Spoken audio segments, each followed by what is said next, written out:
Hello friends, welcome back to my channel. Friends, आज video आम हुक आई किपरि ब्लाउज मानक लगा जाए ताहा आज वीडियो आम शिखा। मुझे भिडियोटी बिगनर्स मान खास करी करुच्ची जो मैंने नुआ नुआ सिलाई शिखी था से जिते हुक आउ आई लगाती से ऊपर तल हो जाए ठीक से हुए तो ब्लाउज देखा बहुत खराब लगे। तो आप जब ये भिडियोटी पूरा देखिए ताले आपणकर से प्रोब्लेमटी आउ हम ना।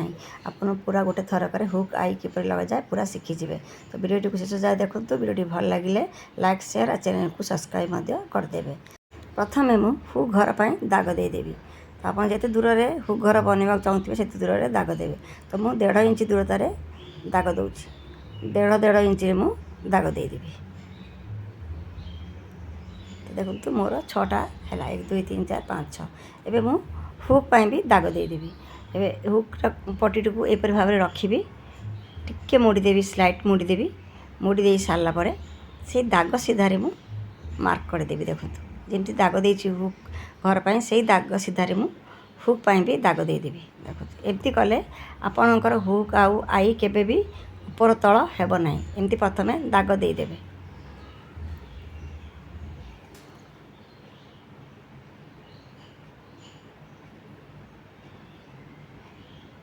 देखो तो दाग देदेली तले भी गोटे दाग देदेवी।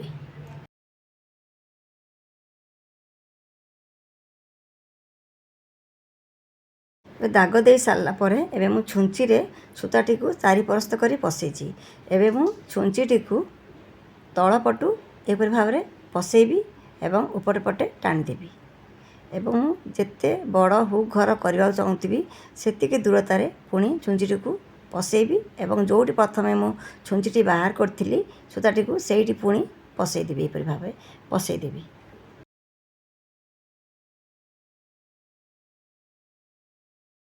थरे हो सारापर पुणी सेकेंड थर मध्य मु एपरी भाव तल पटु छुंचीटी को पसैबी एवं ऊपर पटे छुंचीटी को एपरी भाव में बाहर करदेवी।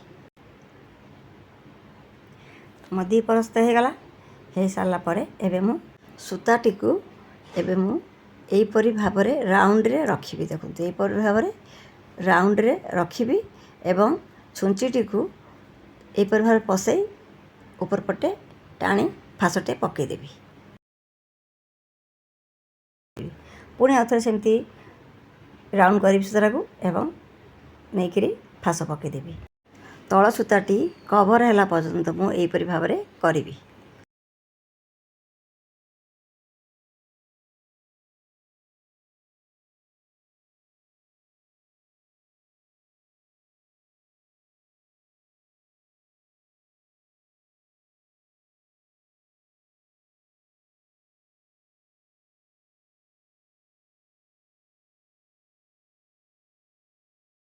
तो देखुए आप पूरा कभर हो गला।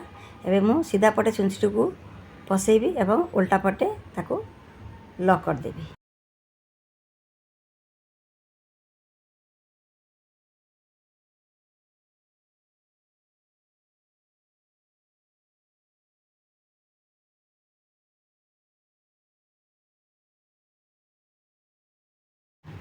यहपरी भाव में मुझे सब हुक गोरे गुड़ी को स्टिच करदेवी। एवं आपन को मु हुक लगेवा केमी देखो। देखो हुक केमती लगे। देखो जो दाग देलु से दागर सीधारे मु 2 सुत तले हुकटी को रखी। रखी सारापर हुक्र होल भितर यहपरी भाव में पसैबी एवं सूता जेकोसी गोटे सूता को धरबी एवं ऊपर पटू बुलेदेवी एवं तल पटे टाणीदेवी। पुणी छुंची को एपरी भाव में पसैबी जेकोसी गोटे सूता को धरी ऊपर पटे एपरी भाव में बुलेदेवी एवं तल पटे टाणीदेवी। यहीपरी भाव में मु हुक्र 2टा जाक होल को मु कभर करदेवी।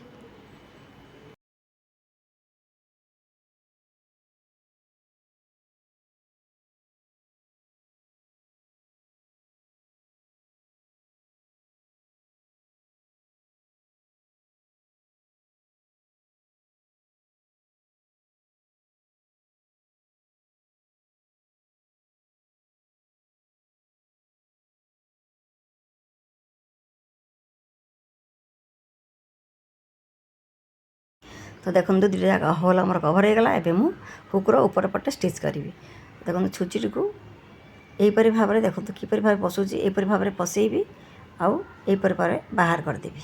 ପ୍ରଥମ ଥର ଛୁଞ୍ଚିକୁ ବାହାର କରିସାରିଲା ପରେ ସେକେଣ୍ଡ ଥର ସୂତାଟିକୁ ଏହିପରି ଭାବରେ ରାଉଣ୍ଡରେ ରଖିବେ। ରଖି ସାରିଲା ପରେ ଛୁଞ୍ଚିଟିକୁ ସେଇ ରାଉଣ୍ଡ ଉପର ପଟେ ବାହାର କରିବେ ଆଉ ଫାଶଟେ ପକାଇଦେବେ। ଏହିପରି ଭାବରେ ଆପଣ 5-6 ଥର ଫାଶ ପକାଇଦେବେ।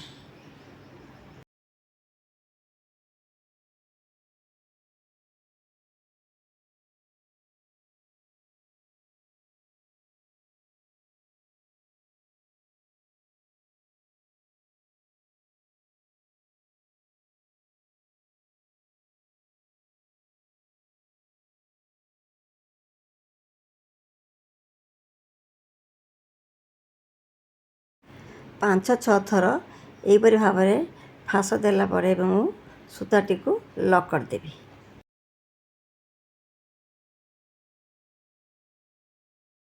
ଏବେ ମୁଁ ଆପଣଙ୍କୁ ଅନ୍ୟ ଏକ ପ୍ରୋସେସ୍ରେ ହୁକ୍ ଲଗାଇବା ଦେଖେଇବି। ଏହି ପ୍ରୋସେସ୍ରେ ଆପଣ ଯଦି ହୁକ୍ ଲଗାଇବେ ଆପଣ ହୁକ୍ଟି ବହୁତ ଷ୍ଟ୍ରଙ୍ଗ ଏବଂ ମଜବୁତ ହେବ। ଦେଖନ୍ତୁ କଇଁଚିରେ ପ୍ରଥମେ ଟିକିଏ କଟ୍ ଲଗାଇଦେବେ, କେବଳ ଅସ୍ତ୍ରକୁ କଟ୍ ଲଗାଇବେ, ବ୍ଲାଉଜ୍ ପିସ୍କୁ ନୁହେଁ। ଟିକିଏ ଉପର ପଟେ କଟ୍ ଲଗାଇଦେବେ। ହୁକ୍ର ରାଉଣ୍ଡ ଦୁଇଟାକୁ ଧରି ଟିକିଏ ଫାଙ୍କା କରିଦେବେ ଏବଂ ଯେଉଁଠି ଆପଣ କଟ୍ ଲଗାଇଛନ୍ତି ସେଇଠି ହୁକ୍ଟିକୁ ଏହିପରି ଭାବରେ ପଶେଇବେ। ଏହିପରି ଭାବରେ ପଶେଇ ତାକୁ ଏମିତିକରି ଓଲଟେଇ ଦେବେ। ହେଇଗଲା ଗୋଟେ। ସେକେଣ୍ଡଟା ମଧ୍ୟ ମୁଁ ସେମିତି ଭାବରେ କରିବି। ଦେଖନ୍ତୁ ଟିକିଏ କଟ୍ ଲଗାଇବେ, ଅସ୍ତ୍ର କଟ୍ କରିବେ, ବ୍ଲାଉଜ୍ ପିସ୍ କେବେ ବି ଭୁଲରେ ବି କଟ୍ କରିବେନି। ଦେଖନ୍ତୁ କଟ୍ କରିସାରିଲା ପରେ ଏବେ ମୁଁ ଦେଖନ୍ତୁ ହୁକ୍ଟିକୁ ଏପରି ଭାବରେ ପଶେଇ ଏମିତି ଓଲଟେଇ ଦେଲି। ହେଇଗଲା। ମୁଁ ପୁଣି ଆପଣଙ୍କୁ ଦେଖାଉଛି ଭଲସେ। ଦେଖନ୍ତୁ ଏହିପରି ଭାବରେ ଟିକିଏ ଅସ୍ତ୍ରକୁ ଧରି କଟ୍ ଲଗାଇଦେବେ। ଲଗାଇ ସାରିଲା ପରେ ହୁକ୍ଟିକୁ ଏହିପରି ଭାବରେ ଧରିବେ। ଦେଖନ୍ତୁ ଏହିପରି ଭାବରେ ଧରିବେ।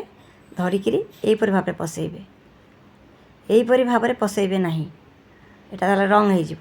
ଏହିପରି ଭାବରେ ଦେଖନ୍ତୁ ଏଇପଟୁ ପଶେଇବେ, ଏଇପଟୁ ପଶେଇବେ। ଦେଖନ୍ତୁ ଏହିପରି ଭାବରେ ଏମିତି ପଶେଇବେ।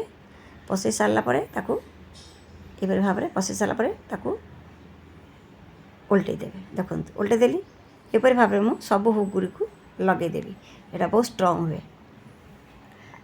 ତ ମୁଁ ଆପଣଙ୍କୁ ସେକେଣ୍ଡ ହୁକ୍ଟି ମଧ୍ୟ ଷ୍ଟିଚ୍ କରି ଦେଖାଇ ଦେଉଛି। ଦେଖନ୍ତୁ ପ୍ରଥମ ହୁକ୍ଟି ଆମେ ଯେମିତି ଷ୍ଟିଚ୍ କରିଥିଲୁ ଏହି ହୁକ୍ଟି ମଧ୍ୟ ଆମେ ସେହିପରି ଷ୍ଟିଚ୍ କରିବୁ। ଦେଖନ୍ତୁ ସେମ୍ ପ୍ରୋସେସ୍ରେ ଷ୍ଟିଚ୍ ହେବ, କିନ୍ତୁ ପ୍ରଥମ ହୁକ୍ ଠାରୁ ସେକେଣ୍ଡ ହୁକ୍ ଯେଉଁ ଆମେ ଷ୍ଟିଚ୍ କରୁଛୁ ସେଇଟା ବହୁତ ମଜବୁତ ହୁଏ, କାରଣ ଆମେ କଟ୍ କରି ପ୍ରଥମେ ପଶେଇଛୁ, ତାପରେ ତାକୁ ଆମେ ଷ୍ଟିଚ୍ କରିଛୁ।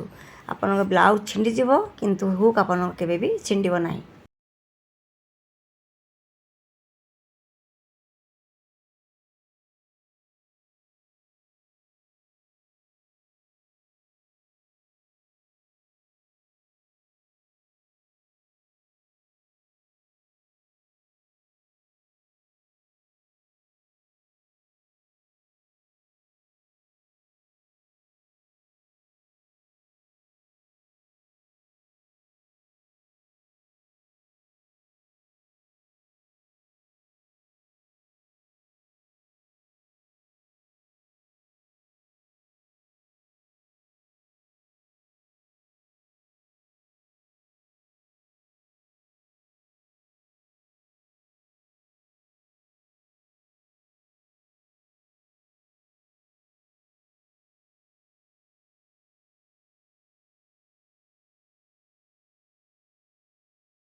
ଏହିପରି ଭାବରେ ମୁଁ ସବୁ ହୁକ୍ ଗୁଡ଼ିକୁ ଷ୍ଟିଚ୍ କରିଦେବି। ତ ଫ୍ରେଣ୍ଡସ୍, ଭିଡ଼ିଓଟିକୁ ପୁରା ଦେଖିବା ପାଇଁ ବହୁତ ବହୁତ ଧନ୍ୟବାଦ। ଭିଡ଼ିଓଟି ଆପଣଙ୍କୁ କେମିତି ଲାଗିଲା କମେଣ୍ଟ ମାଧ୍ୟମରେ ନିଶ୍ଚୟ ଜଣାଇବେ। ଆଜି ପାଇଁ ଭିଡ଼ିଓଟିକୁ ମୁଁ ଏଇଠି ରଖୁଛି। ପୁଣି ଗୋଟେ ନୂଆ ଭିଡ଼ିଓରେ ଆପଣମାନଙ୍କ ସାଥିରେ ଦେଖାହେବ।